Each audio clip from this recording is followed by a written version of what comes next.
ఇక పోతే ఇది వార్త. ఓవర్సీస్ స్కీమ్లో అక్రమాలు, బీఆర్ఎస్ హయాంలో భారీగా స్కామ్. ఎమ్మెల్యేలు లీడర్ల బంధువుల పిల్లలకే స్కాలర్షిప్లు, సీఎం సంతకం లేకున్నా శాంక్షన్ లెటర్లు, రిచ్ స్టూడెంట్స్కే బెనిఫిట్ అందేలాగా ప్లాన్. కాంగ్రెస్ అధికారంలోకి రావడంతో అసలు కథ వెలుగులోకి. విచారణ చేపట్టి చెక్కులను పెండింగ్లో పెట్టినటువంటి ప్రభుత్వం. ఈ ఓవర్సీస్ స్కీమ్ లోపల నిరుపేద విద్యార్థులు విదేశాల్లో చదువుకునేందుకు వీలుగా బీఆర్ఎస్ ప్రభుత్వం ఓవర్సీస్ స్కాలర్షిప్ అనేటువంటి ఒక స్కీమ్ని తీసుకొచ్చింది. ఈ స్కీము ఉద్దేశం వేరు, వీళ్ళు చేసిన పని వేరు. ఈ స్కీమ్లో ఎంపికైనటువంటి ఒక్కొక్క స్టూడెంట్కు 20 లక్షల రూపాయలు అందజేస్తుంది. అంటే ఈ స్కీమ్ ద్వారా ప్రధానంగా 20 లక్షల రూపాయల స్కాలర్షిప్ అయితే ఇస్తారు. కానీ వాళ్లకు నిరుపేదలకు జరగాల్సినటువంటి ఈ లబ్ధి గత ప్రభుత్వ హయాం లోపల ఎవరికి దక్కిందంటే ఎమ్మెల్యేలు, లీడర్లు, వాళ్ళ బంధువుల పిల్లలకు దక్కింది. గత అసెంబ్లీ ఎన్నికలకు ముందు దాదాపుగా 100 కోట్లు టార్గెట్గా పెట్టుకొని 500 మంది స్టూడెంట్స్కు తలా 20 లక్షల రూపాయలను ఈ స్కీమ్ కింద ముట్టజెప్పారు. మళ్ళా అది కూడా సీఎం సంతకం లేకుండా శాంక్షన్ లెటర్లు ఇచ్చేసారు.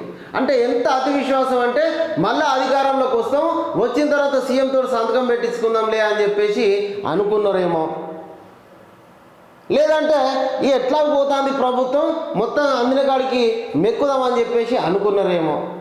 మొత్తానికైతే కాంగ్రెస్ ప్రభుత్వం అధికారంలోకి రాగానే ఇప్పుడు ఈ నిరుపేద విద్యార్థులకు ఈ స్కీమ్లో 20 లక్షల రూపాయలు ఇస్తున్న క్రమం లోపల ఆధార్ నెంబర్ తోటి వెరిఫికేషన్ చేస్తే ఈ అసలు ముచ్చట్లన్నీ బయటపడ్డాయి.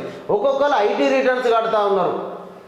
ఆధార్ నెంబర్కి సంబంధించి ఐటీ రిటర్న్స్ వల్ల కొంతమంది గెజిటెడ్ ఆఫీసర్లు ఉన్నారు, కొంతమంది ఆఫీసర్లు ఉన్నారు, వాళ్ళ ఆస్తులు ఉన్నాయి, కార్లు ఉన్నాయి, వెహికల్స్ ఉన్నాయి ఒక్కొక్కరికి. వాటన్నిటిని పరిగణలోపలి నిరుపేద విద్యార్థులకు దక్కాల్సినటువంటి ఈ స్కీము లీడర్లు, మంత్రులు, ఎమ్మెల్యేలు, ఎమ్మెల్సీలు, ఆ ఎమ్మెల్యేల బంధువులకు ప్రయోజనం చేకూరింది. ఈ అనూహ్యంగా కాంగ్రెస్ ప్రభుత్వం అధికారంలోకి వచ్చేసరికి ఈ ఆధార్ వెరిఫికేషన్ తోటి మొత్తం డాటా అంతా బయటపడ్డది. దాదాపుగా ఇప్పుడు ఆ టైంలో ఉన్నటువంటి అధికారులు ఎవరున్నారో, వాళ్లకు ఎవరు ఆదేశాలు ఇచ్చారో అనేటువంటి అంశాలన్నింటినీ కూడా కూపీ లాగుతూ ఉన్నారు. ఎక్కడ ఇక అందిన కాడికి ఎక్కడ పడితే ఏ స్కీమ్లోనైనా స్కాములు చేసింది బీఆర్ఎస్ ప్రభుత్వం. వాటన్నిటినీ కక్కిస్తూ ఉన్నారు ఇప్పుడు కాంగ్రెస్ పార్టీ అధికారంలోకి వచ్చిన తర్వాత.